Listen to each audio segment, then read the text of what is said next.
اللہ تعالیٰ نے پہلے نماز میں 2 رکعت فرض کی تھی، سفر میں بھی اور اقامت کی حالت میں بھی۔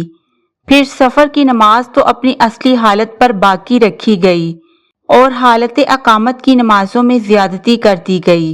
صحیح بخاری حدیث نمبر 350۔ ہمیں حکم ہوا کہ ہم عیدین کے دن حائضہ اور پردہ نشین عورتوں کو بھی باہر لے جائیں تاکہ وہ مسلمانوں کے اجتماع اور ان کی دعاؤں میں شریک ہو سکیں۔ البتہ حائضہ عورتوں کو نماز پڑھنے کی جگہ سے دور رکھیں۔ ایک عورت نے کہا، یا رسول اللہ، ہم میں سے بعض عورتیں ایسی بھی ہوتی ہیں جن کے پاس پردہ کرنے کے لیے چادر نہیں ہوتی۔ آپ نے فرمایا کہ اس کی ساتھی عورت اپنی چادر کا ایک حصہ اسے اڑا دے۔ اور عبداللہ بن رجاء نے کہا، ہم سے عمران قطان نے بیان کیا، کہا ہم سے محمد بن سیرین نے کہا، ام عطیہ نے، میں نے ان حضرت سے سنا اور یہی حدیث بیان کی۔ صحیح بخاری حدیث نمبر 351۔